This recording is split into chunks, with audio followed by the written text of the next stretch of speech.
My family line is kind of interesting, going back to my my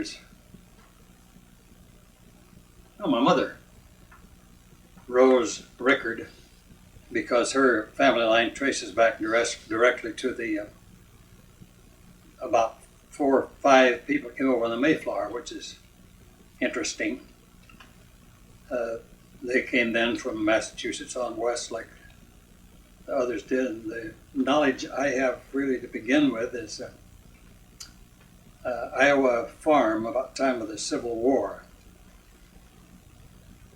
My mother's father enlisted and in the Northern Army, and he was captured by the South and put in the infamous Andersonville prison. And when the war was over, they were going to send him to what we called an insane asylum because of the tortures of the prison. His mind was kind of bewildered. But they brought the soldiers home to Iowa in cattle cars. And so my grandfather's buddies hustled him into the cattle car and tied him down and sat on him so he wouldn't yell. And they got him back to the Iowa farm that he came from. And he was in such bad shape physically that he didn't live long after that. But anyway, they had a prosperous Iowa farm. That's my mother's folks. And typically they used to have, I suppose you call them barn dances, and out by the farm where she was. And my father was a city guy, and he had an orchestra, a band, and they come out and played for the dances where my mother's farm was. And so my father never was a farmer. He was more of an artist and musician. He was very good at decorating large department stores like at Christmas time or Easter. He did what they called window trimming in the windows and also decorating in the store. Then I was born in Des Moines, Iowa, and there were 10 children. Okay, let's, before you talk about that, why don't you talk about your grandfather Charles and Martha? Grandfather Charles, he, after his wife died, he stayed with us, so I knew him because he'd been injured in the war and had a bad leg from a wound. By war, you're talking about? Civil War. Civil War. And we liked very much to see him. After his wife died, he stayed around with the various children. He'd stay with one of his children until he felt he wore out his welcome. Then he'd move on to another one. And we always, as children, we always welcomed his coming because he always had a bag of peppermint candy with him. And he'd give us each one piece at a time when he was in the mood. And his wife, Martha Rogers, was a small lady and rather quiet, but she was not only a practitioner in the Christian Science Church, but sort of an officer of the church when we lived in Greeley, Colorado. And she was sent back at one time to the dedication of the mother church at Boston, Massachusetts, which we always thought was quite an important thing. And just a few days ago, when our granddaughter came to go to lunch with us, she had a picture with her that she brought of the Mother Christian Science Church in Boston, where Martha Rogers had gone to the dedication years ago. Then what comes next? You were telling us a little bit about your mother and father, that she lived on a farm and he came out and played music out there, and that's how they met. Do you know anything else about them getting together and where they got married? I don't know, but it probably would have been undoubtedly would have been in Iowa, probably Des Moines. My father's father was a banker. I'm not sure. I think of him as being maybe one of the head men of the bank, not president probably. But anyhow, I recall hearing about their bank loaning a pretty sizable loan to a local man, and that man skipped out with that money, which was a large amount for the bank. And my father and the president of the bank had to sell everything my grandfather, not my father. My grandfather and the president of the bank had to sell everything they owned in order to pay off the debts to their fellow Iowa people that lost in the bank. So that was quite a shock to our family, my grandfather. And I understand he had quite a nice home there in Des Moines, Iowa, and he lost everything. And then my folks started moving west, went to Oklahoma for a while, and then they came to Denver. It's where Denver, Colorado, is where my knowledge picked up more. And my father worked at a Broadway department store there in South Denver for quite a while. And then my father and another man went into business together and had two department stores. My father's partner had a department store in Julesburg, Colorado, and then my father had the department store just, you might say, across the line in Chapel, Nebraska. And that was in wheat country. And that's where I went to finish high school. And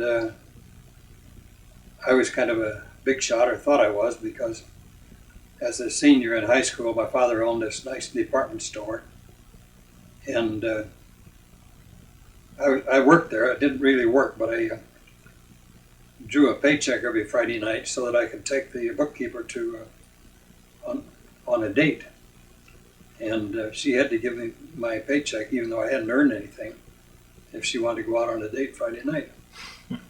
And then overnight, from being kind of big shots in this little town in Nebraska, things went bad because it was a wheat area, and wheat farmers were not farmers. They were wheat ranchers, we called them. They were mostly city lawyers and doctors and so forth, and all they had was wheat on their ranch. They had no chickens, cows, or anything of that nature. So at that time, that was after World War I, the wheat ranchers went broke, the banks went broke, and my father went broke. And we had nothing. My father had always wanted to go to Oregon. So starting with nothing in this little town of Chapel, Nebraska, my older brother Donald, who was married, gave us his Model T touring car, probably about a 1917 model. And we took all our earthly possessions and our family and our little dog, Mickey, in our Model T touring and headed west. Pretty well broke. And at that time, there were no motels, but each town of any size had a campground out the edge of town where travelers would pitch their tent and camp and then go on to the next town, maybe 40 or 50 miles away. So we were fortunate because my father, being an artist, could make what we call show cards for restaurants and stores. At that time, they didn't have the display cards, printed cards like they do today. And my father was just as good a printer or artist at that time as anybody in the United States, I believe. So if he came into a small town, he was certainly welcomed by restaurants where he could make up a window display with a menu and grocery stores and so forth. My father was very welcome because he made the signs for them that gave us money enough to buy food to eat on and gasoline to go on to the next town. And as far as repairs to an automobile, we were fortunate because the Model T at that time could be repaired by most anybody with some baling wire and pliers. Whereas if a person was driving a new Buick, they would be stranded in that town until they sent back east for parts. So we were lucky to have a good old Model T touring car. So we traveled west, I think it was perhaps Rawlins, Wyoming. We drove into one evening just after dark, and we were scared when a policeman or a sheriff came up, asked to look through our car, and he apologized, but he said there'd been a couple of murders at the mines outside the town there the night before, and they were searching and stopping everybody. So that was colorful, and we kept on coming. And I recall I had never driven before. We got as far as we're coming down into Hood River, Oregon, which I thought was a big city. And it was after dark, and we were stopped by a policeman. And he apologized for stopping us, but he said it'd be a lot easier to drive with headlights than driving in the dark. And I told him I'd be much happier to drive with headlights, but our lights burned out and it didn't have a fuse. So he very kindly said, well, he didn't give us a ticket. He just said, well, be careful, drive slowly and carefully. You'll be in Hood River pretty soon where you can get a fuse. So that was one of many experiences we had. Driving into Portland then, again, it was at night. And the lights, as we entered Portland, the lights to me seemed about like New York City would today, driving that real heavy traffic. And we came on, and fortunately my wife had a cousin living in Portland, and they had, in conjunction with their house, they had a little grocery store. So they had room to put us up for a short time, and the groceries for us to eat. I cut it off for a minute for me to get another. David, who's recording this, asked me if I had any thoughts about my mother. I think of her as being a beautiful blonde farmer's daughter who married a city slicker.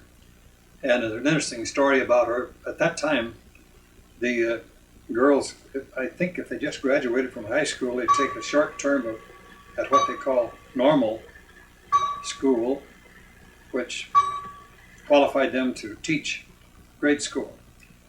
So my mother was sent out to her first school to teach, and she was discouraged from teaching at that school because people who knew the school said there were two roughnecks went to school there, and it was difficult for a teacher because these boys' father was the chairman of the school board. Made it almost impossible situation. But I was told that the first day in school, my mother called the children to attention, and these two roughneck kids started raising Cain, and she took them one at a time and threw them physically out the front door of the school and told them not to come back till they could act like gentlemen. She had control immediately. And they went home screaming and yelling they're going to tell their dad. So pretty soon here they came with their dad, and my mother was ready for them. Their father, when he came up, he said, "Thank God we finally got a teacher that can handle my boys." So that was our first experience teaching school. We had rough times when we first came to Colorado. Well, one thing, at that time, people were encouraged to head west to Colorado because it was a land of prosperity and you could get a homestead just for proving up on it, which meant building a little cottage and living there for a year or two. So my father, he thought that was pretty nice to get 200 or 300 acres of free ranch land in Colorado. And it didn't cost anything, but he soon learned that all it cost was probably a person's life. because nothing was ever raised and never has been raised out in that part of northeastern Colorado where their homestead was. Recently I read Michener's book, The Centennial, and Michener said in all of his travels around the world, he didn't know of any labor that was more difficult than thinning sugar beets in northeastern Colorado. Well, that meant quite a bit to me because when I was about 6 or 7 years old, I went out to pick thin sugar beets in the Colorado country there, and the ground was practically sand. No trees, no vegetation, and I went out there. I crawled on my hands and knees to thin the sugar beets. I had to wrap gunny sacks around my knees to keep them from bleeding. And the sun had come down, beating down on us about 100 degrees or more.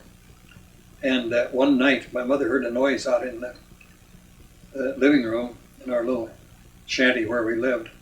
And she found me crawling along the floor, still thinning sugar beets. I was too tired to quit. So she decided I didn't need to do that anymore. So she was a very wonderful mother, had to be, to raise 10 of us, 10 children. We, of course, had quite an experience out on the homestead in Colorado. Finally, we got starved out. My father had to start walking toward the nearest town.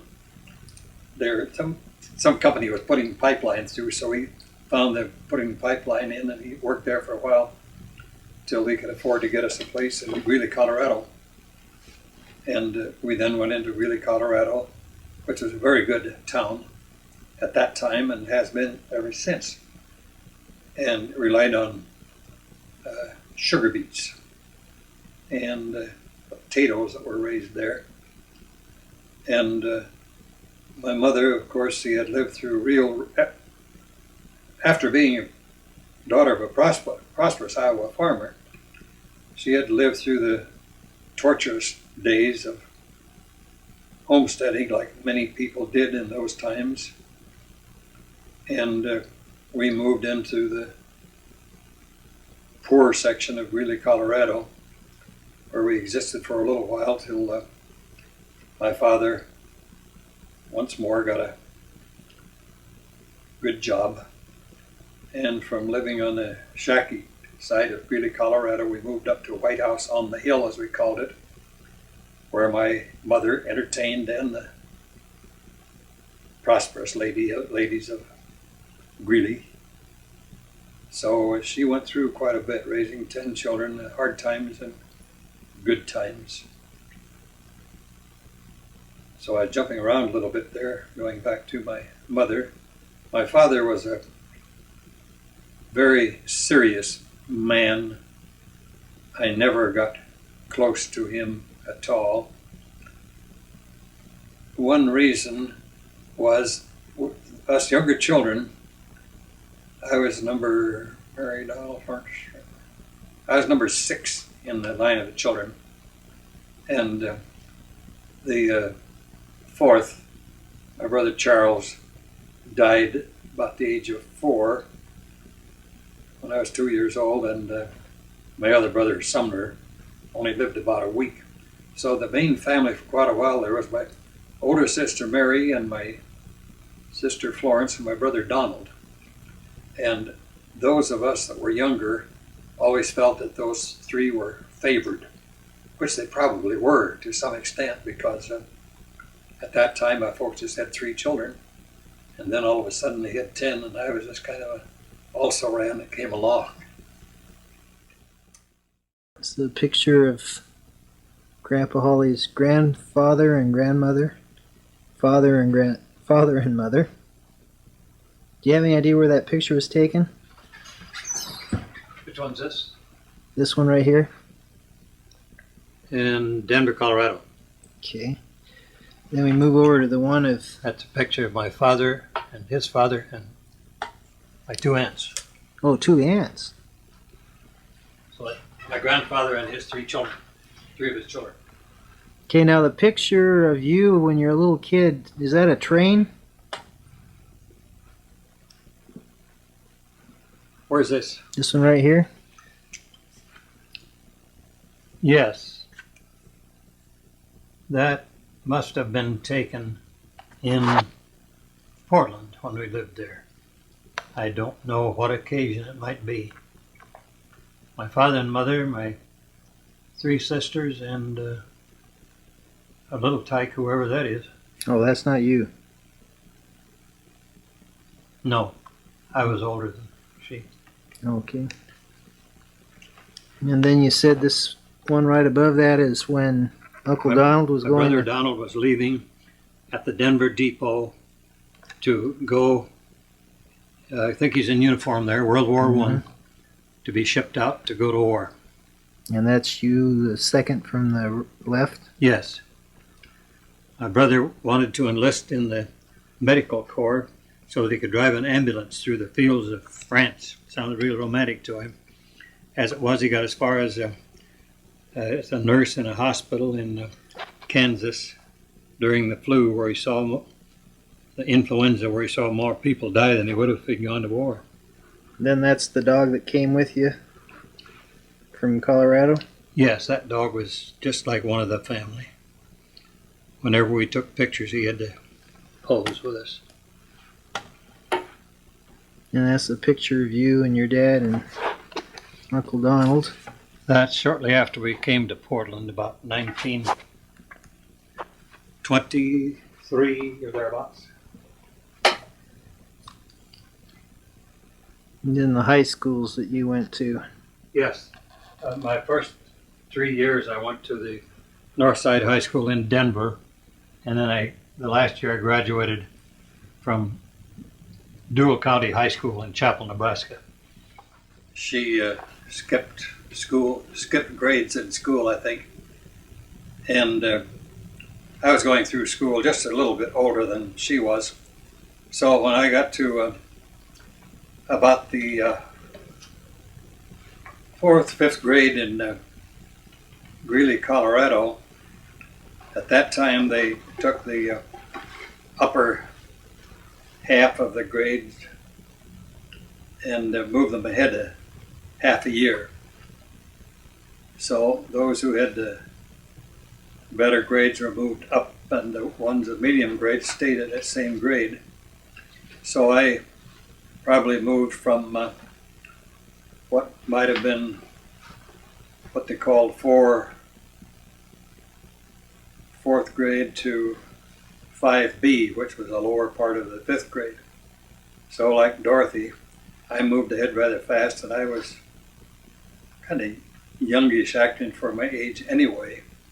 So while I was good in grades, good enough to get good grades, not straight A's, but good grades, I was moved ahead, but my physical and mental growth didn't move along with it.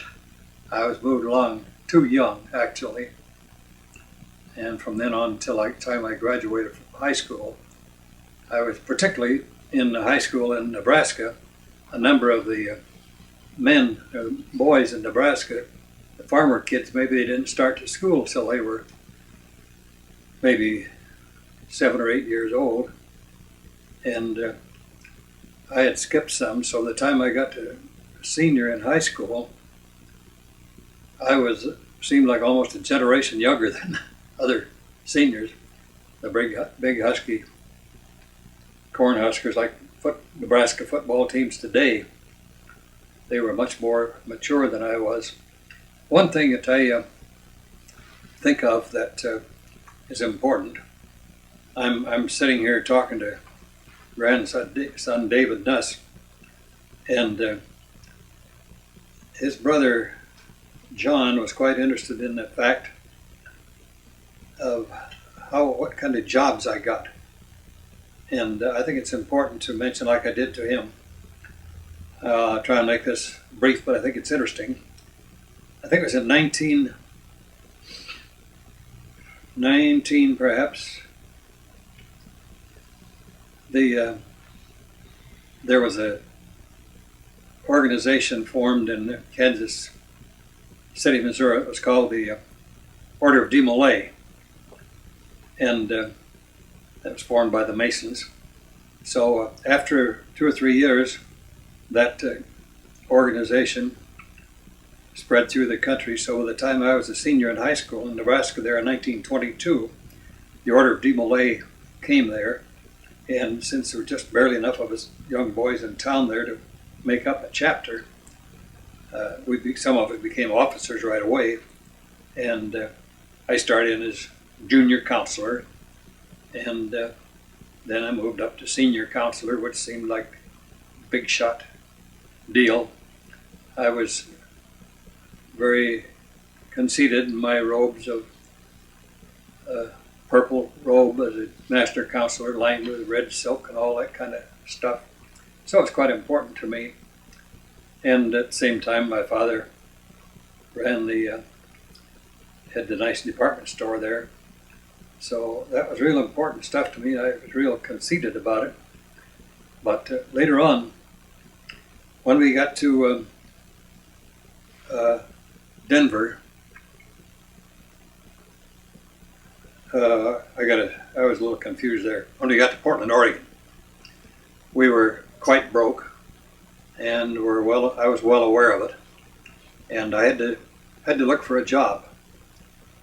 And I was possibly 18 years old, and we lived in northwestern Portland. And I started walking downtown Portland to see about getting a job. I didn't know what I was going to do. And of course it was raining miserably. And I got soaked walking down. I picked up an apple out of a yard as I walked down there to have something to eat.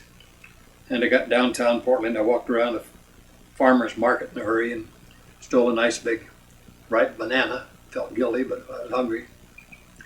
And I was really soaked, and I didn't know where to look for a job or what kind of a job to look for. But I noticed ahead of me there was a sign indicating the building there was a YMCA.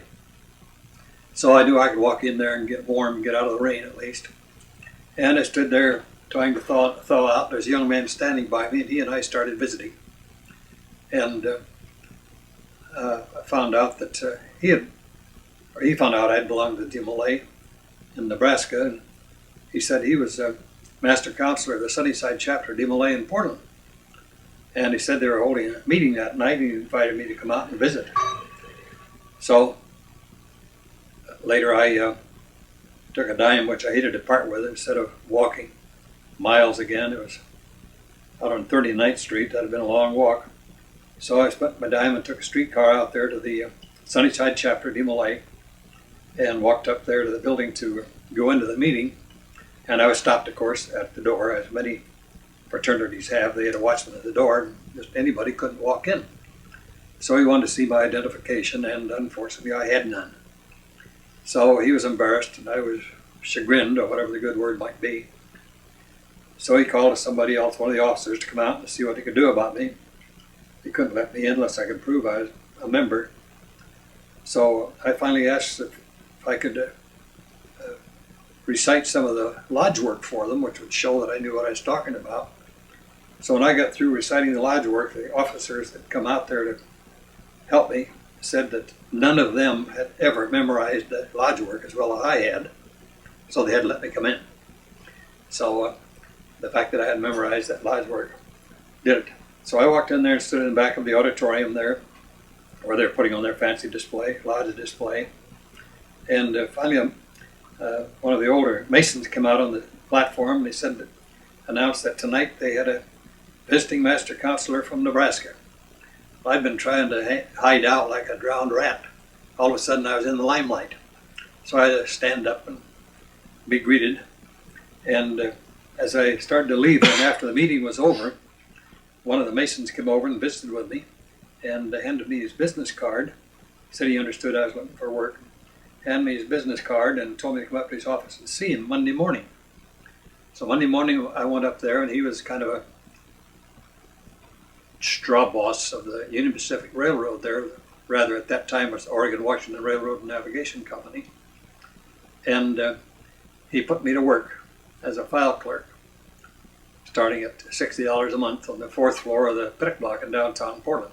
The reason I mention that, of course, is quite fascinating that just because I had remembered my lodge work, DeMolay lodge work from back in Nebraska,